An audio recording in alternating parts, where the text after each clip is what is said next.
Continuamos con el desarrollo de la asignatura de diseño y control de presupuesto. Vamos a ver ahora el capítulo número 2 del libro.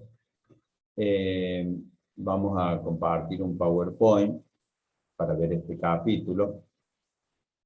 Este capítulo 2 trata de los fundamentos de la planificación y control de utilidades, denominado PSU. Está en el capítulo 2 del libro que venimos siguiendo para el desarrollo de la asignatura. La planificación y control de utilidades es un proceso cuyo fin es ayudar a la administración a realizar eficazmente las importantes fases de las funciones de planificar y controlar. Planificación y control de utilidades, como dice debajo de la filmina, se toman como términos similares a presupuesto o a presupuestación. El nombre de nuestra materia es diseño y control de presupuesto. Lo que vamos a elaborar a lo largo del cuatrimestre, aprender a desarrollar, es un presupuesto integral. Y el trabajo práctico final que tenemos que hacer es un presupuesto integral de una empresa. Planificación y control de utilidades lo tomamos como términos similares de presupuestación. Planificación y control de utilidades es la terminología que el libro utiliza para referirse a este tema. ¿Qué comprende este modelo? El desarrollo de la aplicación de objetivos generales de largo alcance de la empresa. Esto tenemos que desarrollarlo en todas las organizaciones, objetivos de largo alcance, y en el trabajo práctico también.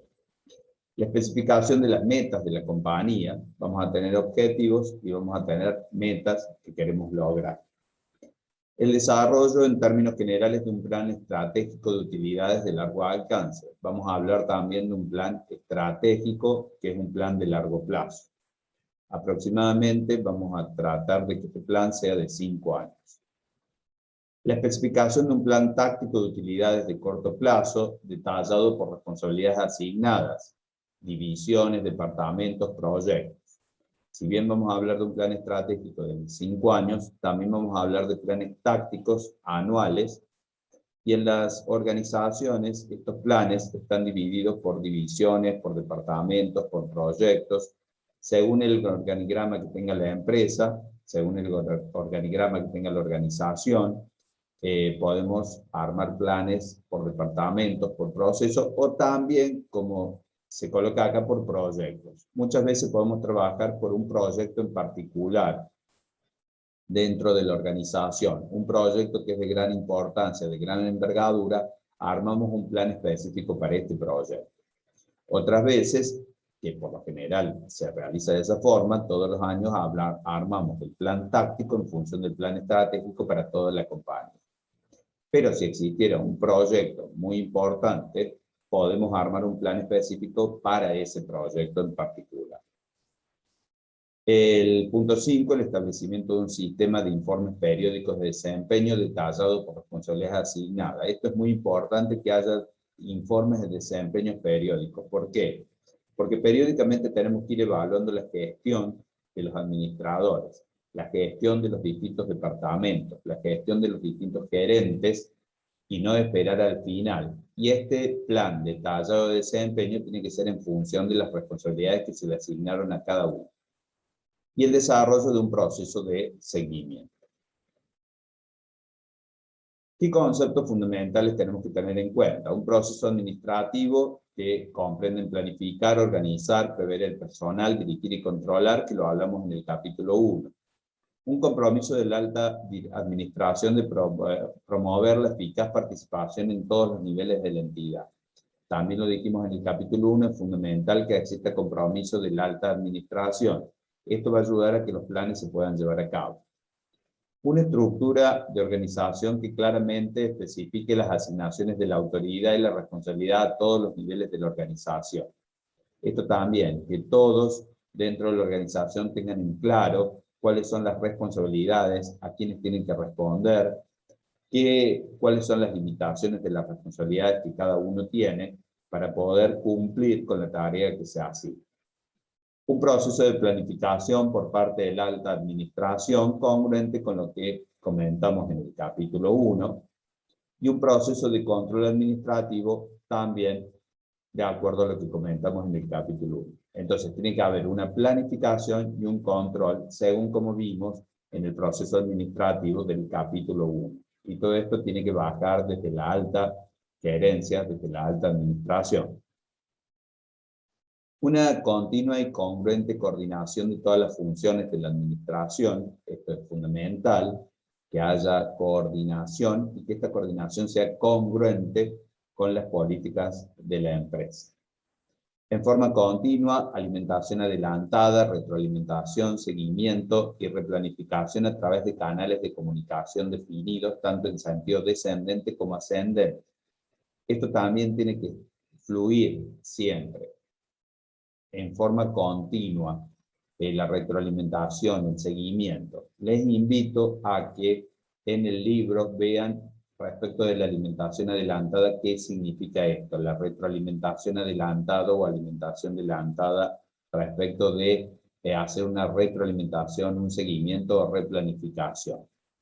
Los canales de comunicación tienen que estar bien definidos, ya sea de manera ascendente o descendente, para saber cómo relacionarse con los distintos niveles que existen dentro de la organización. Un plan estratégico de utilidades de largo alcance, un plan táctico de corto plazo, un sistema de contabilidad por áreas o centro de responsabilidad. Es importante que la contabilidad esté de acuerdo al plan. Podemos armar un sistema de contabilidad por área de responsabilidad o por centros de responsabilidad. Esto va a depender del sector contable de la empresa, que tiene que estar en contacto con el sector que realiza el presupuesto.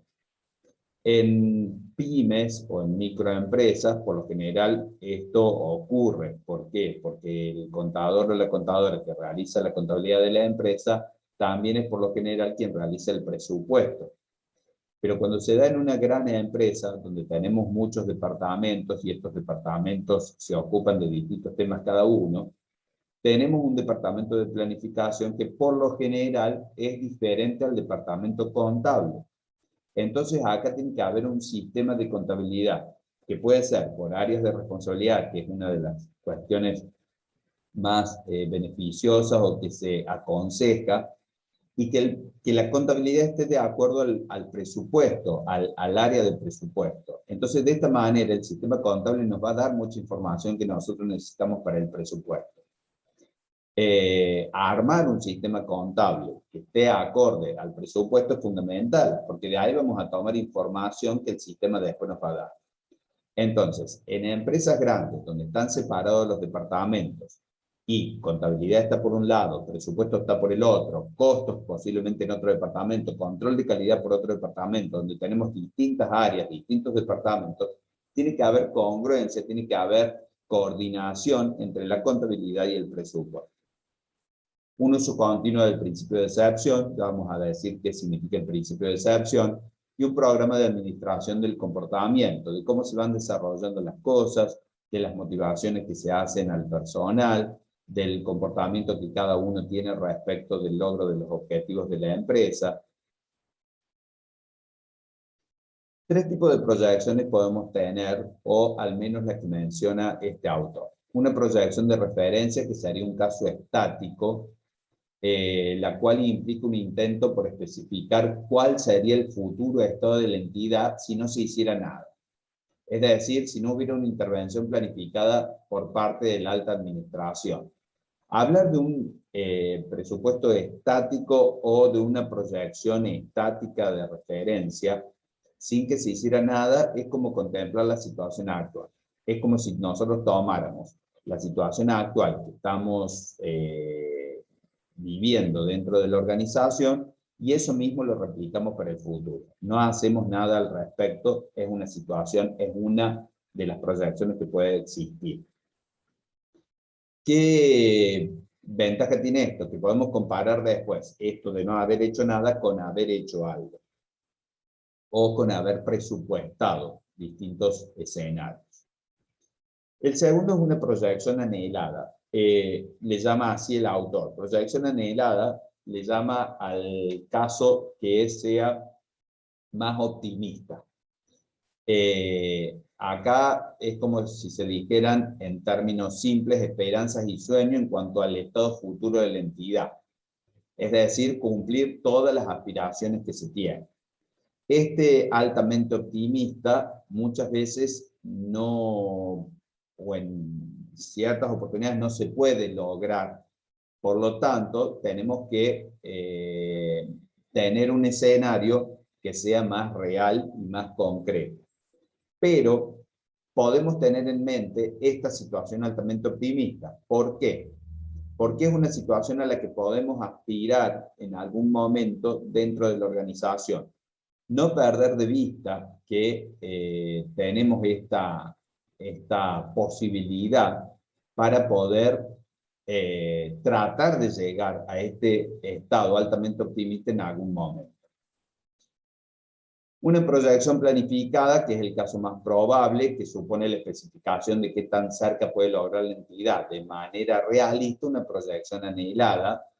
La proyección planificada tiende a ser en término medio entre la proyección de referencia y la proyección anhelada, donde se van a detallar objetivos y metas, el futuro que esperamos a ser alcanzado durante un tiempo.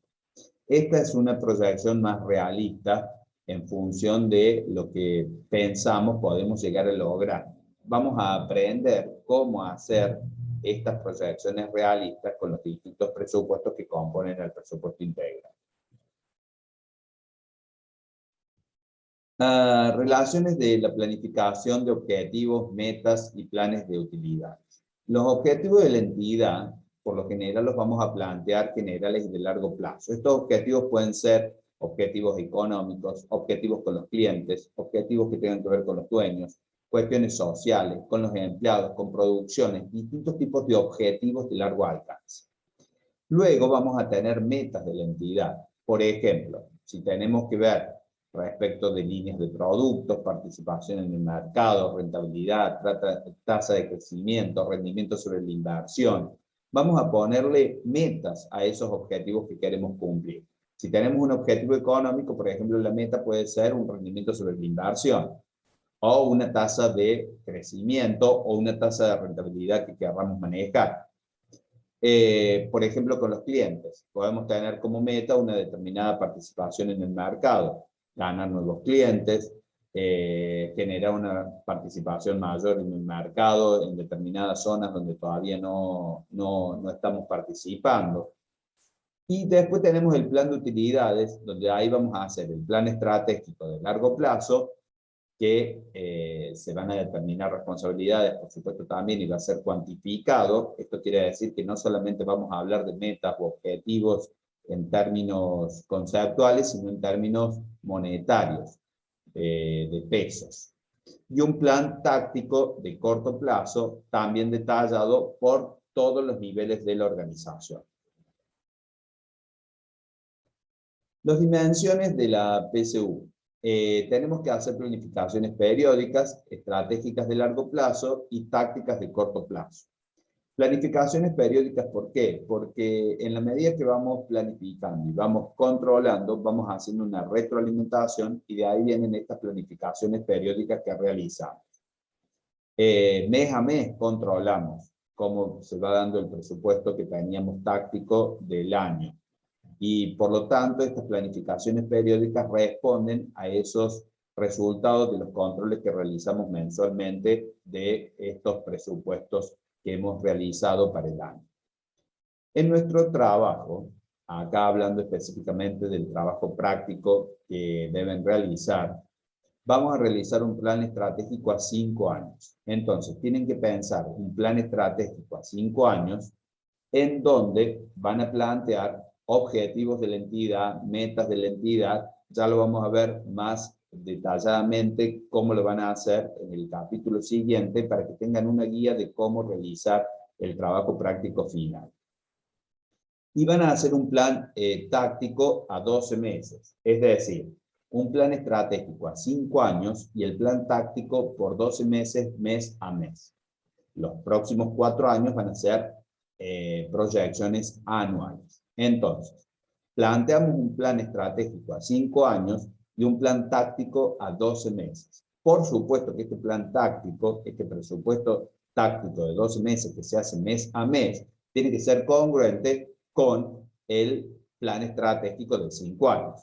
Si de pronto decimos que una de las estrategias de la empresa es tener una mayor participación del mercado a lo largo de 5 años, queremos lograr llevar nuestra participación, por ejemplo, de un 20% a un 25%, que se vea reflejado en el plan táctico cómo vamos a ir logrando a lo largo de esos 5 años ese 5% que nos falta de participación en el mercado. Es decir, que tiene que haber congruencia entre el táctico y el estratégico. Informes de desempeño. El desempeño se clasifica por las responsabilidades que se asignan. Es importante generar informes de desempeño y nosotros dijimos en el capítulo 1 cómo teníamos que evaluar a la gente y hay que informarle a la gente cómo se le va a evaluar y qué se va a tener en cuenta para esa evaluación. Esto se realiza de acuerdo a las responsabilidades que cada persona tenga.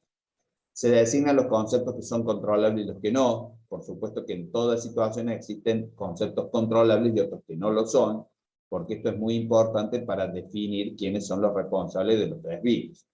Se formulan informes periódicos, pueden ser semanales. En muchas empresas los informes son semanales, en otras son mensuales.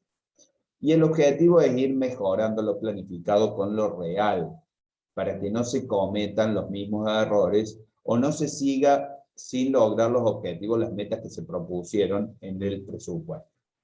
El principio de excepción, que lo habíamos mencionado anteriormente, sostiene que la gerencia debe concentrar su atención en las partidas excepcionales o anormales que aparecen en los informes periódicos. Son excepcionales o anormales las que llaman la atención a la gerencia. ¿Qué pasa? Nosotros vamos a tener un presupuesto que hemos realizado y algo que se va dando en la realidad. Si controlamos mes a mes vamos a tener desvíos. Con este principio de excepción, lo que dice es que prestemos atención a aquellos desvíos o partidas que son excepcionales o anormales. Siempre vamos a tener desvíos que nosotros vamos a tolerar un porcentaje. Por ejemplo, si decimos ventas de producto A, B y C, un determinado monto, y aceptamos un desvío del 5%, y de pronto en uno de los productos tenemos un desvío del 20 o 25, ahí prestamos atención, porque sería un desvío anormal o algo que llama la atención o es excepcional.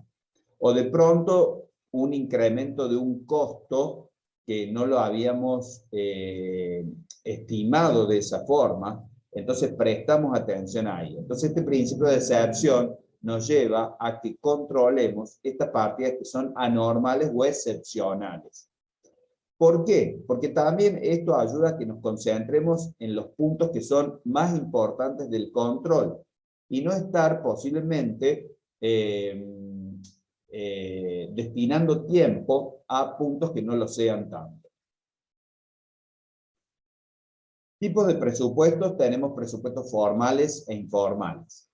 Formales es cuando nosotros especificamos todas el presupuesto que se va a realizar dentro de la organización, lo hacemos por escrito, dejamos todo registrado.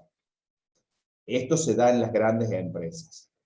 Informales se suele dar en pymes o en microemprendimientos, pero no quiere decir que no existan, sino que informales muchas veces se hablan, se dice cuáles son los objetivos, cuáles son las metas que se quieren llegar y se tiene en mente, pero posiblemente no se deja registrar. Pero no quiere decir que no exista presupuesto. Que sea formal o informal no quiere decir que el presupuesto no exista. Continuos. Los presupuestos continuos son los presupuestos que siempre duran un periodo de tiempo. Por ejemplo, 12 meses. ¿Esto cómo se realiza? Por ejemplo, tenemos un presupuesto de enero a diciembre que cubre 12 meses. Cuando termina enero, agregamos enero del año siguiente. Entonces nos va a quedar febrero a enero, 12 meses. Cuando termina febrero, agregamos febrero del año siguiente, nos va a quedar marzo a febrero, y así siempre vamos a tener un presupuesto continuo de 12 meses. Presupuesto base cero es un presupuesto donde cada actividad que se realiza tiene que estar justificada. Este presupuesto se utiliza cuando queremos realizar alguna tarea especial, algún proyecto en particular dentro de la organización. Entonces realizamos un presupuesto base cero que tiene que ver con esta actividad específica y justificamos esta actividad con los rendimientos que la actividad nos va a dar. Por lo tanto, realizamos el presupuesto de la actividad puntual y los beneficios que esta actividad nos ocasiona por llevarla a cabo. Hacemos un análisis de costo-beneficio y mostramos los beneficios de la misma. Presupuesto basado en actividades, esto tiene que ver también con el costeo basado en actividades, donde podemos realizar un presupuesto por actividades dentro de la organización. Tendremos que recordar lo que vimos en costeo basado en actividades, en costos 1, porque nos va a ayudar a poder comprender cómo hacer este presupuesto. Recordamos que en esa oportunidad hablamos que no teníamos en cuenta tanto los procesos o los productos, sino las actividades que se llevan a cabo dentro de la organización. Por lo tanto, podemos realizar un presupuesto basado en estas actividades. Presupuesto flexible contra un presupuesto estático. El presupuesto flexible es aquel presupuesto que cambia de acuerdo a distintos niveles de actividad. Nosotros le podemos poner distintos niveles de actividad al presupuesto y este presupuesto se va a llamar presupuesto flexible porque se adapta a esos distintos niveles de actividad. Mientras que el estático es el que está dado por un solo nivel de actividad. Podemos recordar lo que mencionamos anteriormente, el presupuesto estático, que es como si no hiciéramos nada, sería una foto de un momento. El presupuesto flexible sería un presupuesto que va cambiando de acuerdo a los distintos niveles de actividad que nosotros vamos proyectando o vamos estimando. Y ahí podemos tener un nivel de actividad teórico o de una capacidad máxima, donde sería un presupuesto que decíamos antes prácticamente inalcanzable, también una de capacidad práctica, donde sería ese que sería inalcanzable con algunas consideraciones normales de pérdidas, y podemos tener presupuesto pesimista, que sería también una situación que sería la peor de todas que se pudiera dar. Entonces tenemos distintos escenarios con un presupuesto flexible. Presupuesto Kaizen es un presupuesto que habla de la mejora continua. Es decir, que siempre podemos encontrar en qué mejorar, qué poder hacer mejor dentro de la organización. Esto es lo que habla el presupuesto Kaizen. ¿Qué impacto tiene el presupuesto? En las expectativas y en el comportamiento de la gente. ¿Por qué? Porque cuando armamos el presupuesto, involucramos a todas las personas dentro de la organización, generamos expectativas positivas dentro de la gente, expectativas de logros de objetivos, expectativas de crecimiento, expectativas de alcanzar objetivos, de lograr metas. Y esto genera que el comportamiento de la gente sea positivo, sea proactivo, vayan en función de esos objetivos y de esas metas. Para esto es fundamental que exista una buena comunicación en los distintos niveles de la organización, desde la alta gerencia, pasando por los mandos medios, hasta llegar a la parte de los niveles más bajos de la organización, donde se realizan las tareas operativas de la misma. Hay argumentos en contra del presupuesto, por supuesto. Algunos de estos son: en nuestra compañía es difícil, si no imposible, estimar los ingresos y gastos de una manera realista. Este es un argumento que se suele dar a veces. No podemos estimar realistamente ingresos y gastos. Hay quienes pueden pensar de esta forma, posiblemente porque piensen que las estimaciones sean muy complicadas de realizar o no se puedan realizar de manera realista, como lo está diciendo el texto. Nuestro sistema es informal, es mejor y funciona bien. hablando en contra de un presupuesto formal y pensar que la informalidad nos puede llevar a un buen resultado. Informalidad también se refiere a demasiada flexibilidad y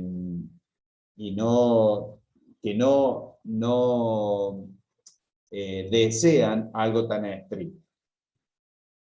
Elaborar presupuesto demanda mucho tiempo. Sí, demanda tiempo. Esto es real. Pero no quiere decir que ese tiempo invertido no sea beneficioso. Armar un presupuesto lleva tiempo.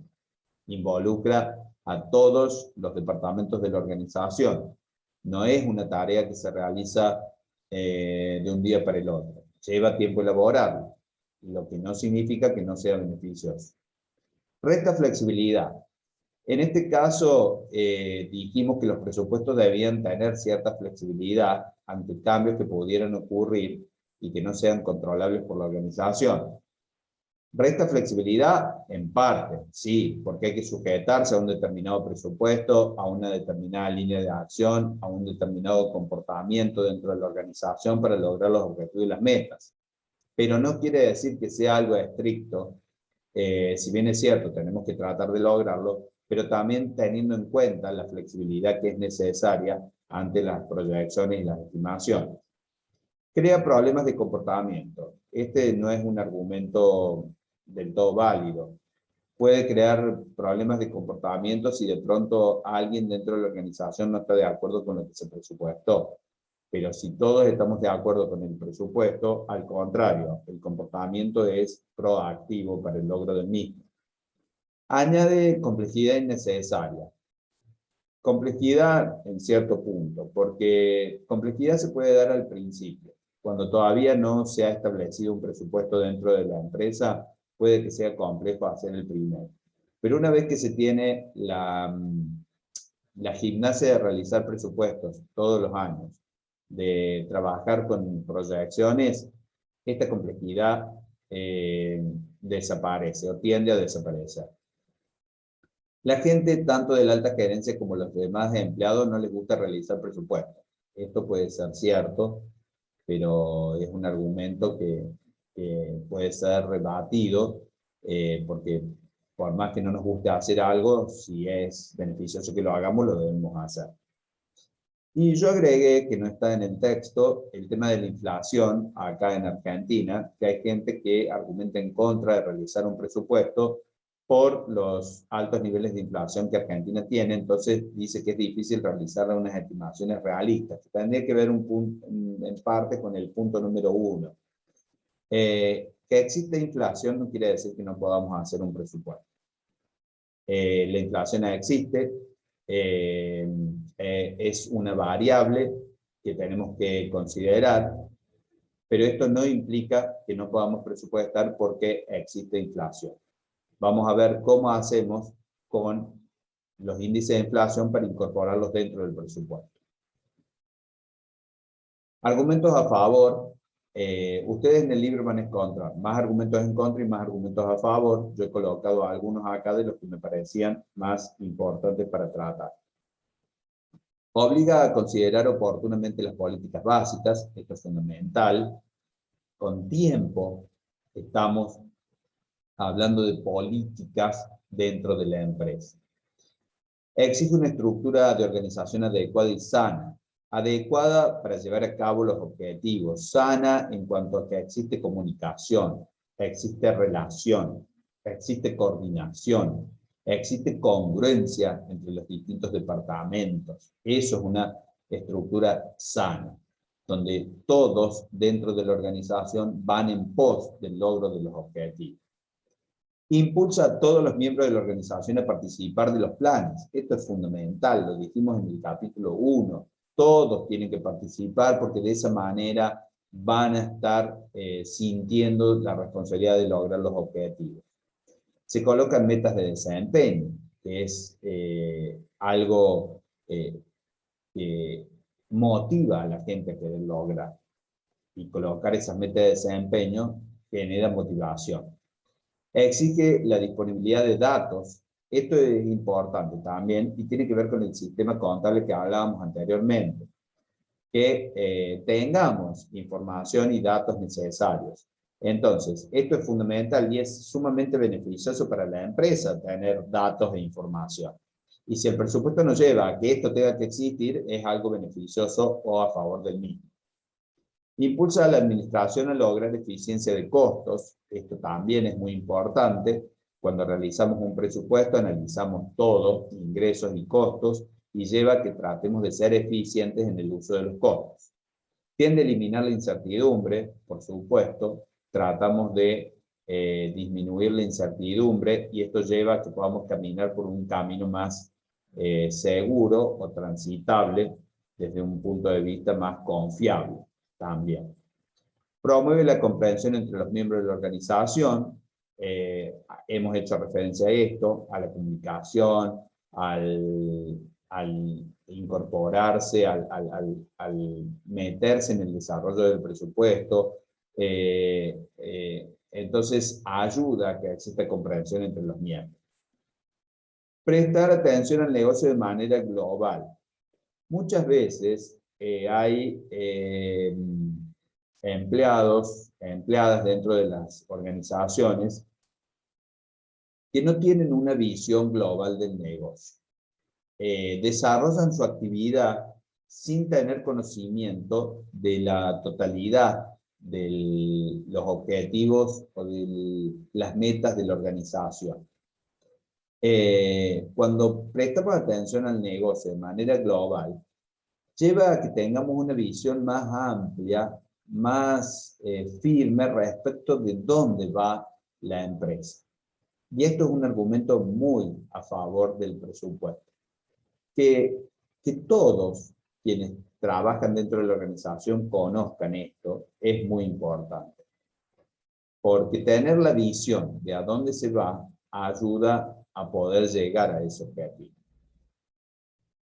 Se realiza un autoanálisis de la compañía.